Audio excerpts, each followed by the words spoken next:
grieving. Some families will be lost to one another forever. To those of you who face the difficulties of reconnecting with family and establishing ongoing relationships, we say sorry.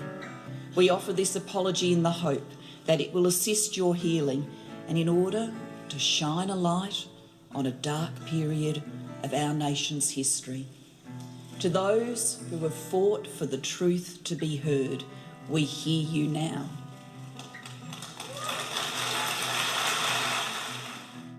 You're listening to Adopt Perspective, a podcast for anyone affected by adoption.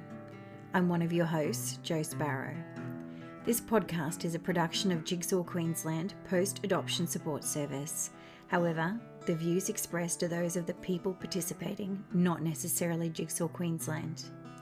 The podcast discusses adult themes and listener discretion is advised.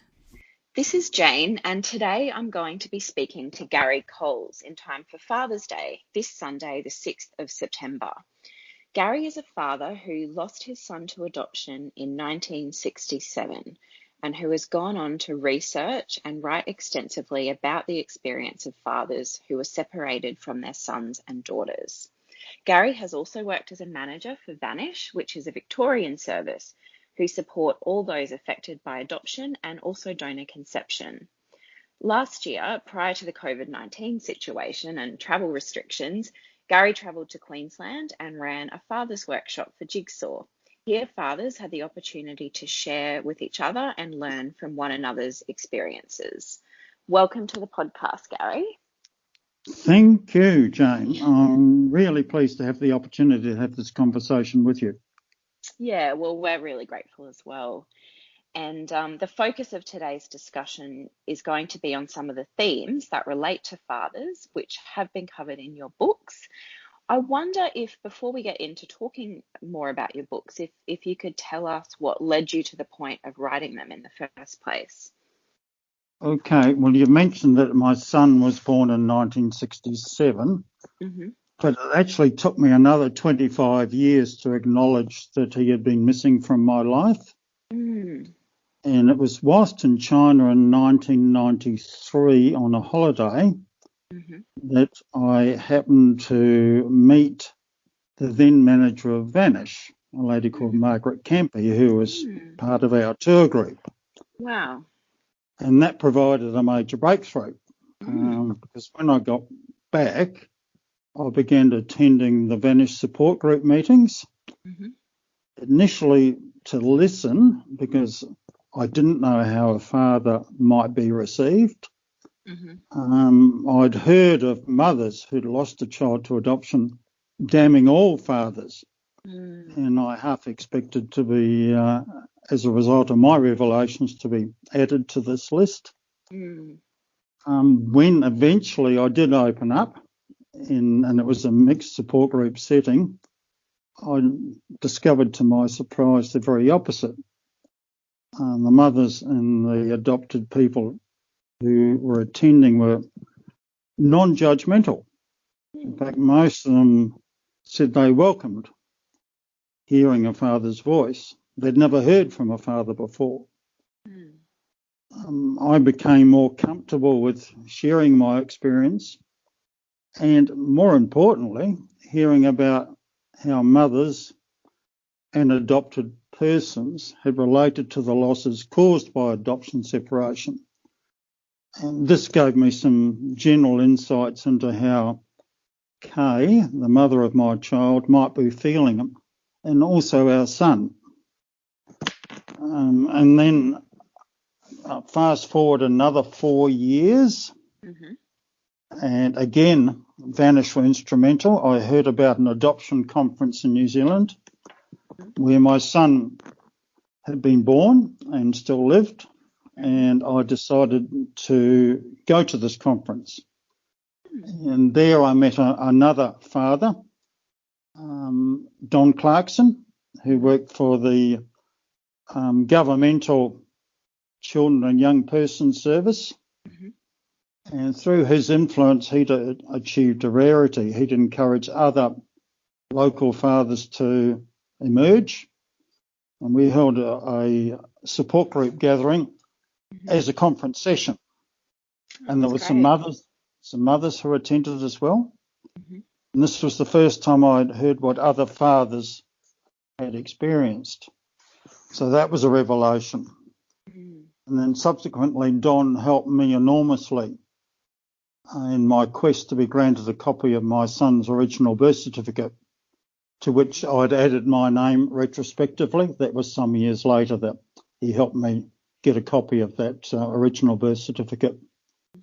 And then in 2000, I attended the 7th Australian Adoption Conference in Hobart and presented a paper called The Unspoken Burden. In that, I shared my personal experience and gave it a context anchored in what I'd heard and read about fathers. And there wasn't much around at that time. Mm. After the conference, I heard of another presenter and her book. Evelyn Robinson was the author, and the book was Adoption and Loss, The Hidden Grief. And to me, that was groundbreaking because not only was it a really well-written book, but it was also insightful. Further, it provided or suggested a template for sharing the knowledge I'd accumulated since I began attending those support group meetings. And I'd always felt that my personal experiences as a narrative was not a complete book, but perhaps it could be part of a book. And Evelyn's book, Adoption and Loss, The Hidden Grief, gave me a framework for exploring that possibility. That makes sense. And Gary, we'll include details of your books in our podcast notes so people can explore these further. Can you tell us a little bit more about the scope of that first book, which you published in 2004, and then how you came to write additional books after that? Well, 4 years later, and it took me all that time, between 2000 and 2004, to write Ever After, Fathers and the Impact of Adoption. It was not easy, particularly the first part of the book, which is my personal narrative. I had to dig deep, and I found out things about myself and feelings that I'd not explored before, and just working through those took some time. Yeah. So I broke the book into 3 sections. The first part was my experience, and in the second and third sections, I pulled together the experiences of fathers in general, and then suggested strategies for fathers becoming more involved in considerations about the impact of adoption, or adoption separation specifically.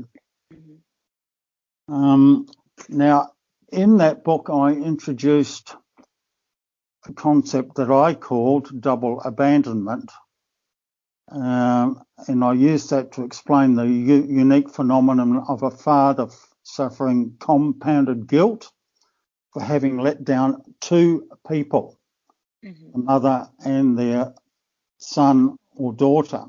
Now, whilst I was writing that book, the first book, I had become a regular contributor to newsletters and journals from post-adoption support organisations. The articles that I'd collected, I put together as a book, and that was published as Transparent, Seeing Through the Legacy of Adoption.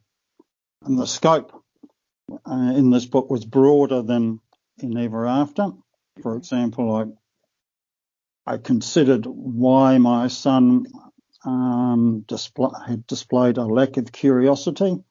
I also wrote a piece about Father's Day, and if I might quote the final sentence from that article, because I think it's relevant to the timing of this podcast. Yep. So, on Father's Day, please acknowledge that out there are fathers who will be thinking of the children they lost to adoption, lamenting the circumstances that allowed adoption separation to occur, and hoping that their son or daughter is sparing a thought for them. Beautiful. And then after an interval of 6 years, I published The Invisible Men of Adoption, which again I broke into 3 parts, but I had a different approach than in Ever After. The first part I called Solo, and that was devoted to the experiences of fathers.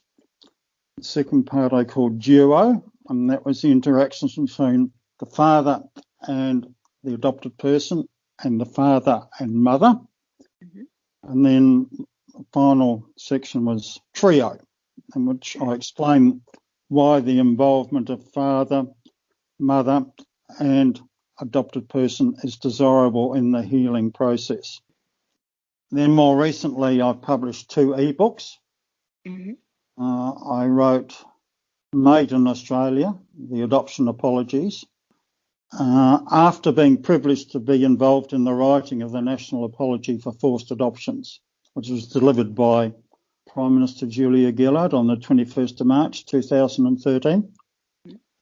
And in this book, I unpick all the state, territory and federal apologies, looking at their scope, degree of inclusiveness and their effectiveness. And what I found, just as one finding, was that whilst fathers are included in the parliamentary motions of most of the apologies, only one apology, which is the national one, includes a paragraph devoted entirely to fathers.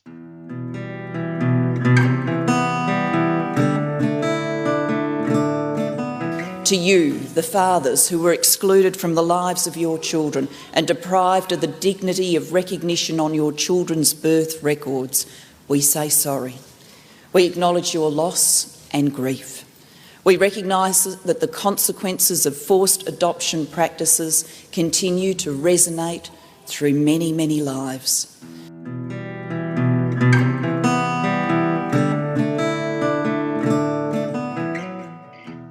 And I was really surprised by what you said, that the national apology was the only one to, have a whole section dedicated to fathers, because we do hear from fathers about their experiences. And we also know that, sadly, the policies of the past meant that fathers' consents were not required by law in order for an adoption to proceed. And we know that in most cases, in almost all cases, their names were excluded from birth certificates.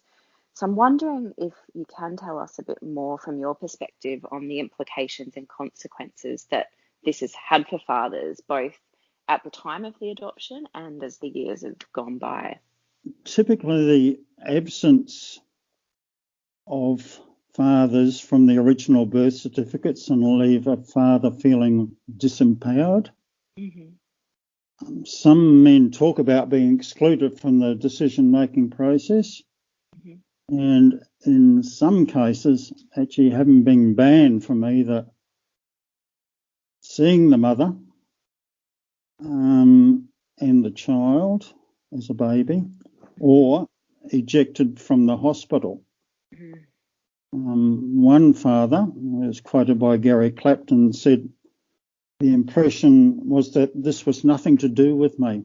I felt isolated." And in his study, Gary Clapton mentions that 9 of the 30 fathers were so disillusioned by their adoption experience that they made a conscious decision not to have any further children. Authorities often discouraged the involvement of fathers on the basis that this speeded up the adoption process. In Victoria, for example, only 2% of the pre-1984 original birth certificates have the father's name recorded. The legacy of all of this is that the disempowered father has seemed to have devolved responsibility, and this leaves a lingering impression, perhaps, that the father did not care enough about his child to insist that his name be recorded on the original birth certificate.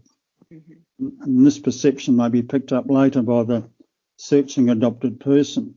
So it should be no surprise that so many adopted persons are wary about finding their father he is unknown in all senses. In many circumstances where the father's name is not recorded on the original birth certificate, it's the mother who controls both the revelation of his identity and opens up the possibility of a reunion between the father and his now adult child. And this situation perpetuates the father's disempowerment. Mm-hmm.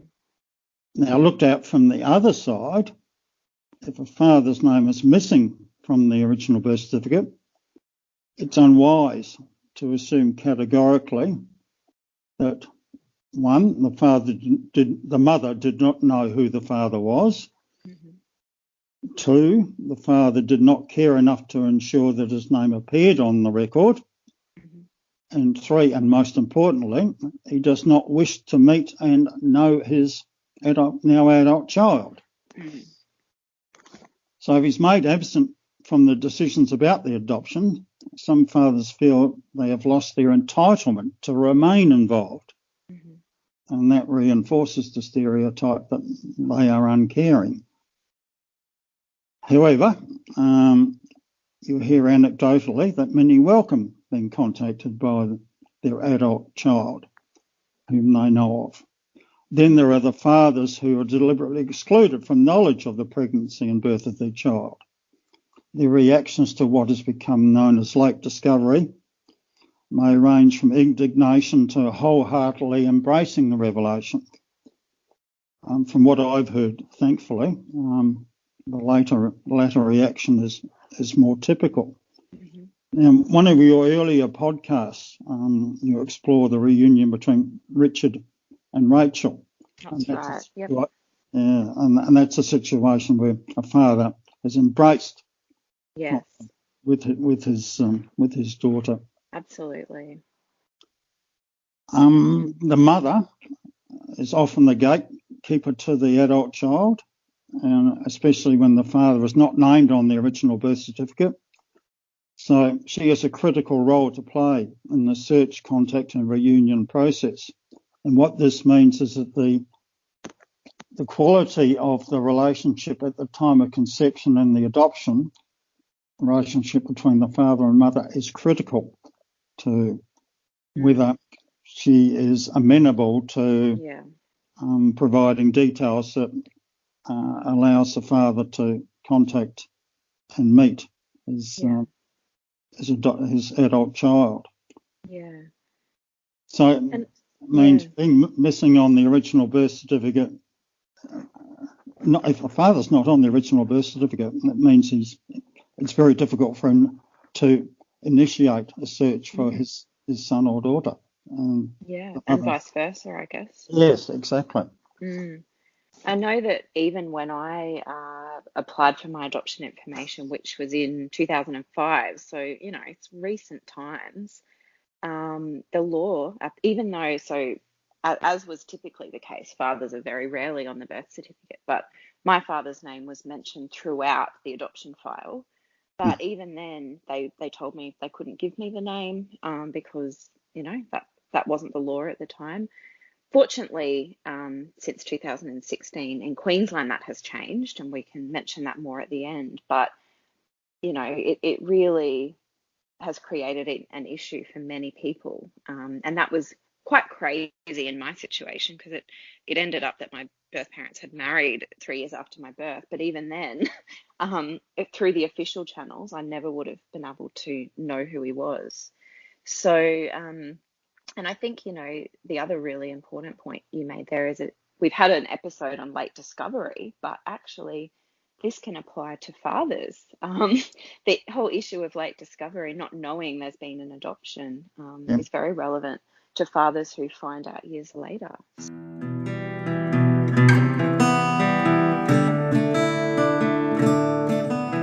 I'm wondering, Gary, could you tell us a little bit more about the aspects of the federal government's apology that did acknowledge fathers' suffering? Now, at a personal level, because of my experience, I felt that my connection to the forced adoptions was different from most.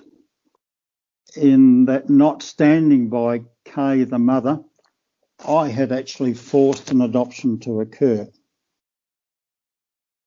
Nevertheless, the paragraphs in the National Apology, as they related to the impact of exclusion, I felt they still related to me. That makes sense, because I suppose, as we hear with mothers, the whole system was geared at not at all encouraging or facilitating a father's involvement at all. Mm-hmm. And certainly the legal aspect. It's great that that's mentioned specifically about the birth records. And I'm guessing you had some involvement in the wording of that, did you? Yes, I did. Influencing that? That's great, yeah. And another idea that you mentioned in one of your books that really stood out for me when I read one of them was that you mentioned that fathering differs from mothering in some ways. And so when it comes to dealing with some of that suffering and that loss and that grief to do with adoption, the experience can be a little bit different for the father and the mother. Could you tell us a bit more about your thoughts on this? Yeah, sure thing. It's a matter of record that most discussions about adoption centre on the mother and the child as an adopted person. And the implication has been created that either fathers do not deserve to be considered, or that the father's experience is identical to that of the mother.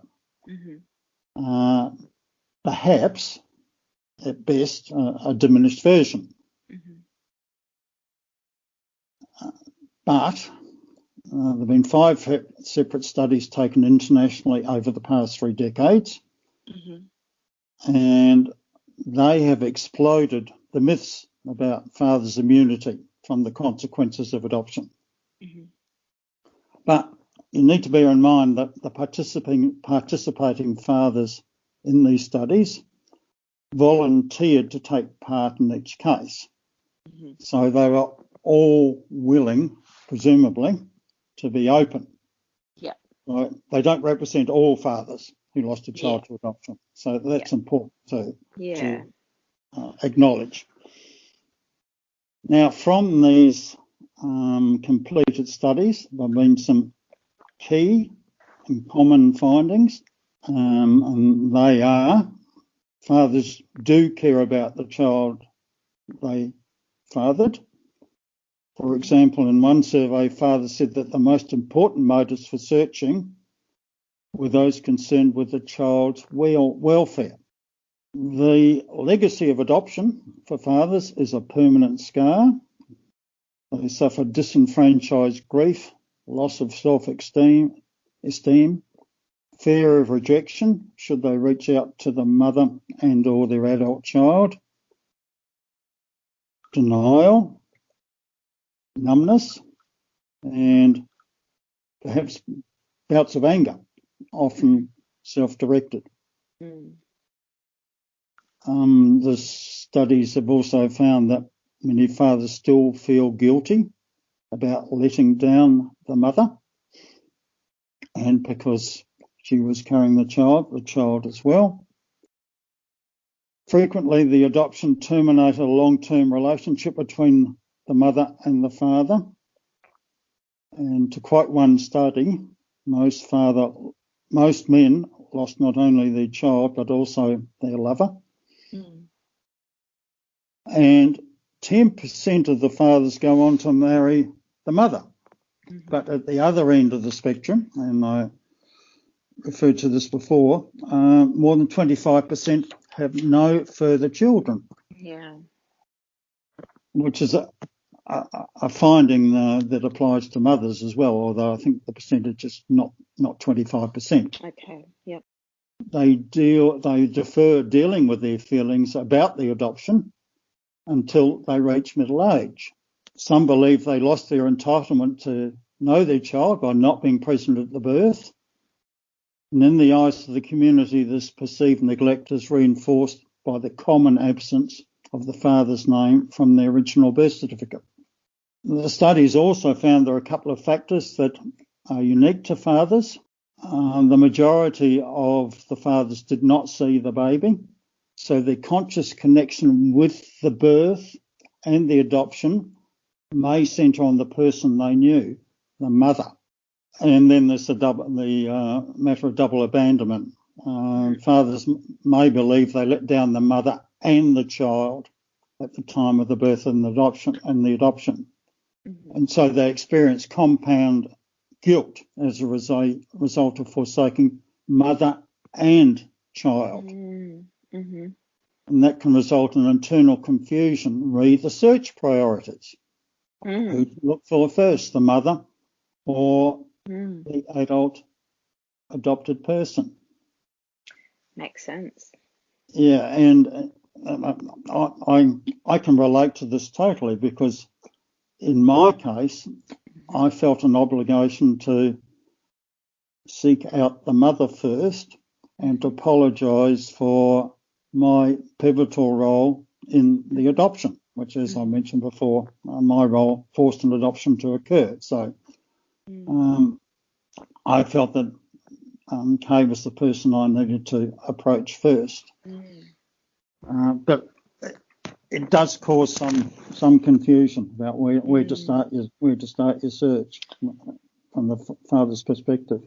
Yeah.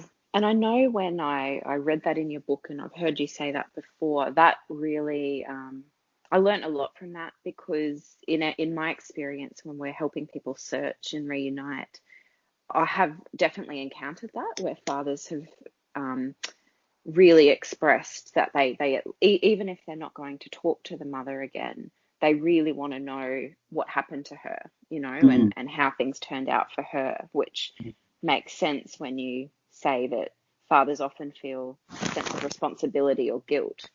One of the themes is the disempowerment for fathers, and we've just covered there, I guess, some themes of guilt and responsibility. Is there anything else you'd like to share about the impacts of adoption on fathers? Yeah, there is, and there's a framework that's been out there for some time and is well regarded, and it's called the 7 Core Issues of Adoption. I identified that fathers had not been addressed by this approach, so I decided to use this framework and address the experiences of fathers. Mm-hmm. And we're talking about adoptions that occurred in the so-called closed adoption period, post-World War II. Mm-hmm. The first of those is loss. And fathers, we ruminate about the lost child. We feel that something is missing from our lives. We may rue the broken relationship with the mother. Mm-hmm. We feel unable to talk about our losses. If we do, we feel we may be harshly judged and consigned to social isolation. And I talked about that before when I was relating to attending support groups. Yeah. Fear of judgment or condemnation. Yeah. The second issue is rejection, and fathers may reprimand themselves for being irresponsible and unworthy because they permitted the adoption, and as a result they may keep their illegitimacy and adoption a secret because they fear the community's negative reaction.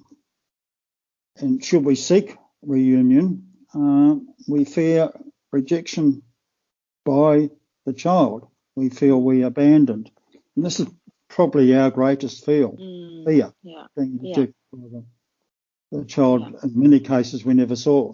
Guilt and shame. We are party to a guilty secret. We feel shame and guilt for our negligent actions, which result in the child being placed for adoption and cause damage to a mother's life. Grief. There are no rituals for mourning. Grief resolution may be delayed and, as a consequence, disenfranchised. The right of the father to grieve the loss of his child and perhaps the loss of the relationship with the mother, may not be recognised by the community because of the lingering perception that he's selfish and uncaring. We feel we lose part of our identity as the procreating father. It causes confusion. The identity issue causes confusion about whether or not we can call ourselves a parent because we let a child go. We have difficulty in responding truthfully when asked how many children we have. We may feel invisible and undeserving of recognition if we are unacknowledged on our child's original birth certificate. We may be wary of intimacy because it may lead to another loss, and unresolved issues with the mother may interfere with future relationships. And the final of the 7 issues is control. Relinquishment of a child may be seen as having yielded control to internal fears and external influences. And I'm talking about the role of parents and the impact of society. The outcome may be that self-imposed control, and over-control in some cases, as a strategy to deny the effects of the separation caused by the adoption. And I guess I'm wondering, I mean, those are some pretty core issues for anyone to be sort of walking around with on a daily basis, with those things impacting on them. And I'm wondering what your thoughts are on how fathers can try to cope with this difficult and complex life experience.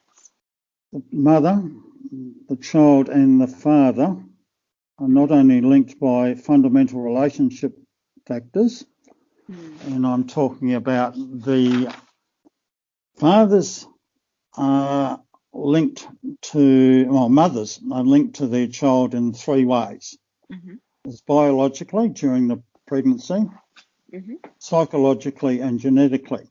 Now, fathers can claim only the latter 2 connections, in other words, psychologically and genetically. That's how they're the fundamental relationship factors, if you like. But they are all linked by the wounds. The 3 participants are all linked by the wounds caused by the adoption. So the benefits of working together to heal these wounds, they should be obvious, but they're not always achievable because we're dealing with damaged human beings. So 2 of the most confronting inhibitors to the healing are secrecy and denial. Yeah, absolutely. And I can relate particularly to the latter one because I went through that for 25 years. And that pairing can be allied to another pairing as well, of shame and guilt. And I can, again, the guilt played a key role in my dealing with my issues. And denial, I discovered, you can use it to block the processing of grief. And it impairs, it becomes an impediment to change. And denial represents a reluctance fundamentally to face the truth. And I reckon it's the most debilitating of the loss reactions because it means avoidance and remaining stationary. You can't move on. And the feelings are deliberately suppressed, and the scope for an individual to recognise the consequences, and they are multiple, of the adoption separation, they become compromised. So, in my opinion, admitting to the denial you've used to protect yourself, that's the first step you need to take to promote personal healing. So to face the fact that actually this has impacted on you, and there even is loss there at all. Loss Exactly. of other feelings. Yeah. Yeah. And in doing so, you expose the secret about your past, which you've deliberately withheld from others. Not because of the content of your revelations, but rather because what you believed they might think of you. I think the recovery is not possible for the person who is intent on maintaining denial, preserving secrets. So for fathers, a practical step, and it sends a positive signal to the mother and the now adult child, is to arrange to have your name added retrospectively to the original birth certificate.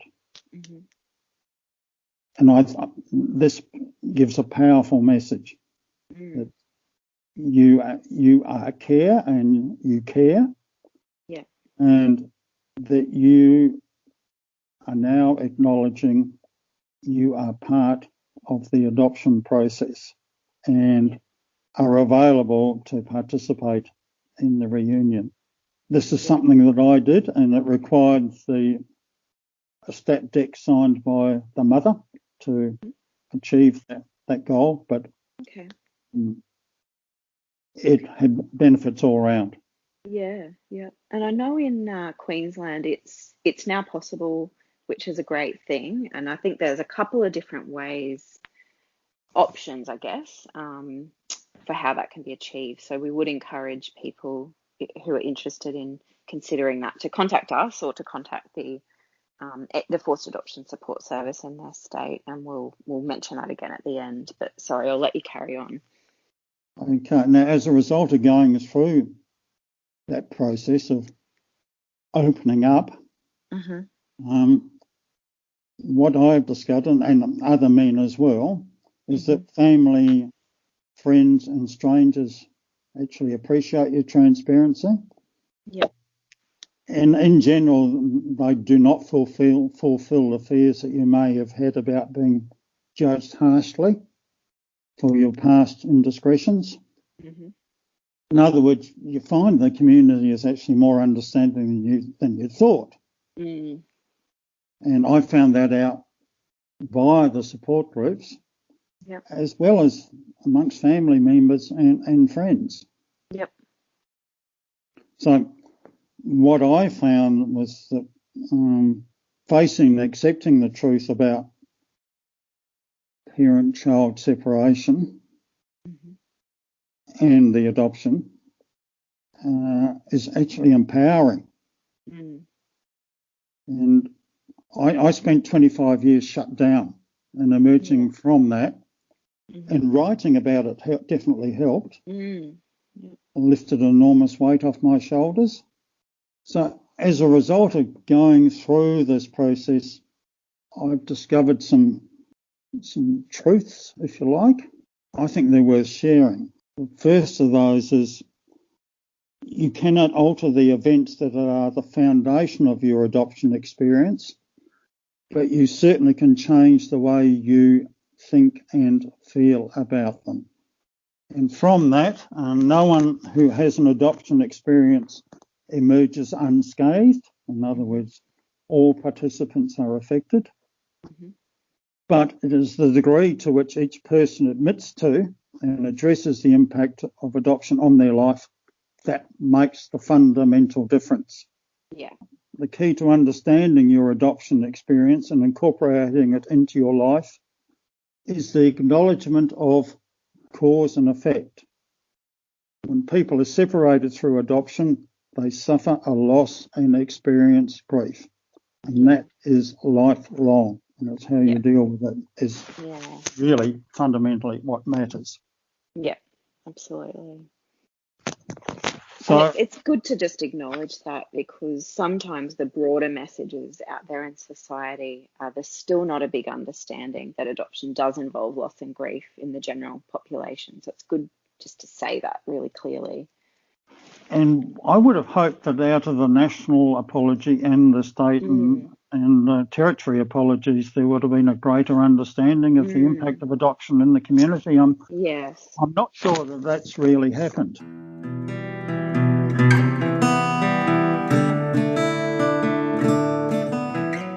As a result of self-discovery, I guess, and then researching and writing, I think I've come up with some overall guidelines that I think benefit all participants in the adoption. I'm talking about the father, the mother, and the adopted person.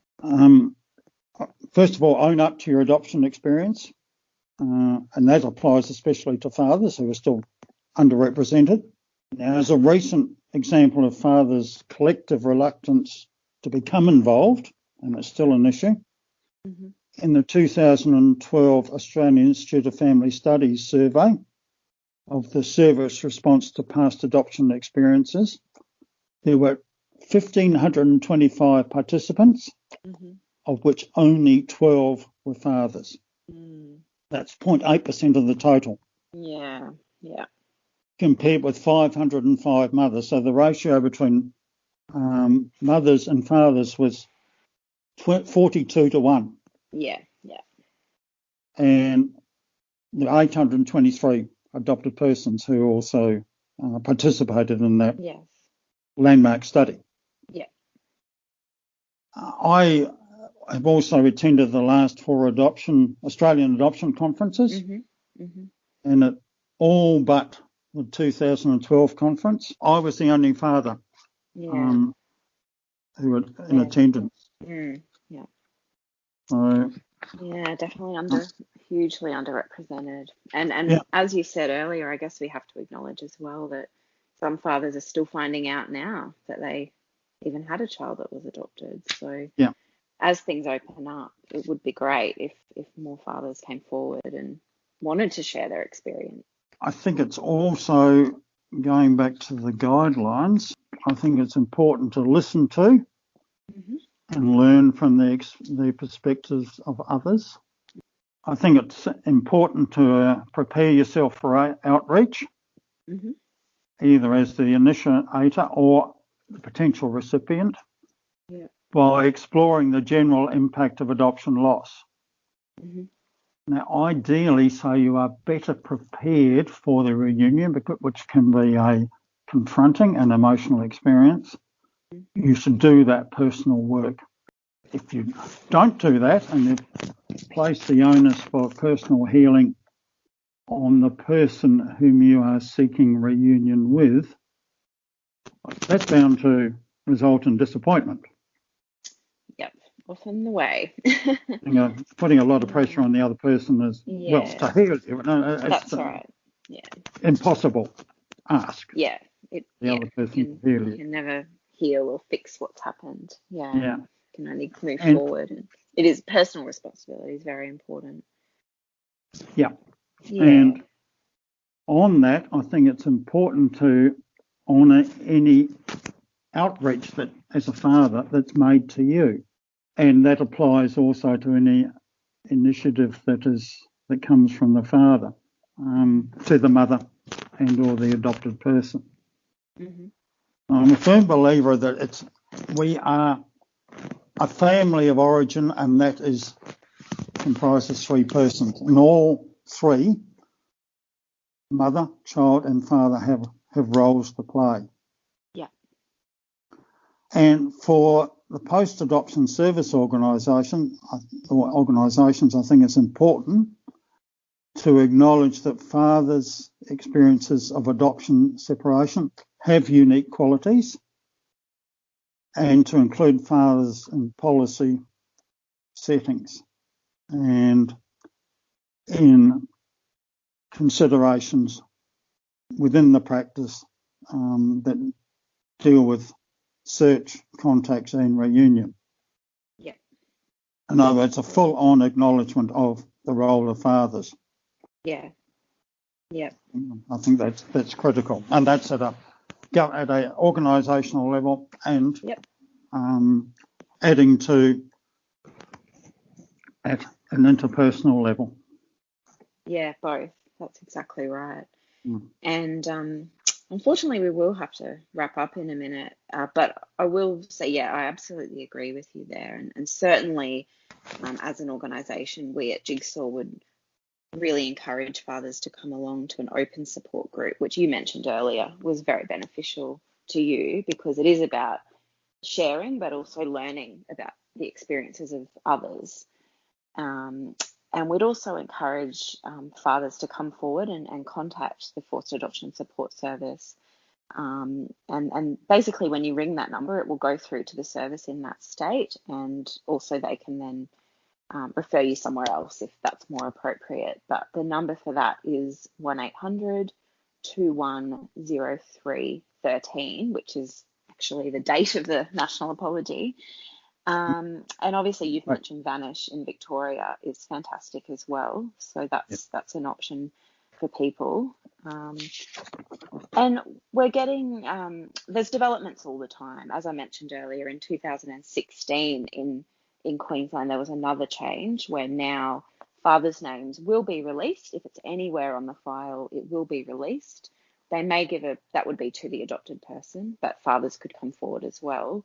And they will give the proviso and say, look, we can't 100% guarantee this is the correct name, because obviously fathering a child is a bit different to mothering a child, giving birth. But with DNA testing now, very accessible, not too expensive, the decision was made that people can attempt to connect and then do a DNA test if they want that certainty.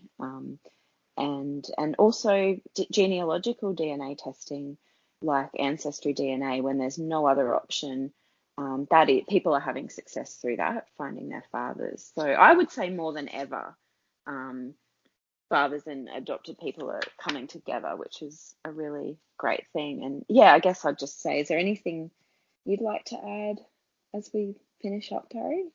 Now, apart from you referred to the loosening up of the criteria Yeah. for fathers and getting access to the records in Queensland, that's happening in Victoria as well. Oh, good. Yeah. Information here will be released by Birth, Deaths and Marriages if the father is named in the court records and not on the original birth certificate. So that's an advance. Good. Yep. That's a small step in getting fathers more involved. So I welcome that, and let's hope that spreads right across Australia and indeed beyond Australia. Yes, and I do hope so. And I think, the other thing we touched on was if people are wanting to explore the option of a father's name being added to an original birth certificate, give that forced adoption number a call as well, just to get, or contact Birth, Deaths and Marriages or the department in your state directly. But don't give up. It's different. It's hard when adoption's a state-based thing. It's a little bit different in each state, but it's worth exploring if that's something. And as we've just heard the announcement last week about integrated birth certificates in New South Wales is coming online. Positive. So it's great. And so as that hopefully happens more and more in other states as well, that would be a time as well to consider adding a father's name if possible as well. So yes. Yes, unfortunately we probably could keep talking, but we might have to wrap up. But we will hopefully keep addressing issues relating to fathers. We will talk more about that Australian Institute of Family Studies research sometime soon, which you mentioned. And even though there was only 12 participants, it's definitely worth highlighting. There was a section. There was a section in the report that did address fathers. So we'll definitely. Hopefully, that's something they will talk about when you get to talk. Yes, exactly. Yeah. Well, thank you so much for your time, Gary. We really appreciate it. And I hope there'll be fathers that listen and also mothers and adopted people that will sort of become a bit more aware of that perspective as a result. And happy Father's Day to... Yes, happy Father's Day to all fathers. Yes, including those with adoption experiences. That's exactly right, yeah. Thanks so much, Gary. It's been a pleasure, Jane. Thanks. Thanks for listening to the Adopt Perspective podcast. If you'd like to find out more, go to the podcast page on www.jigsawqueensland.com and you'll find a wealth of information and resources on the website. If you reside in Queensland, you can reach Jigsaw Queensland's Forced Adoption Support Service on toll-free 1800 21 0313, or you can call Jigsaw on 07 33 58 6666. If you live in another state of Australia, you can still call the Forced Adoption Support Service number and your call will be answered by the Forced Adoption Support Service in the state that you are calling from. In every other state, Relationships Australia operates this service. A big thank you to Matt Sparrow for composing and recording our original theme music. Until next time, I'm Jo Sparrow saying farewell from Adopt Perspective, a podcast for anyone affected by adoption.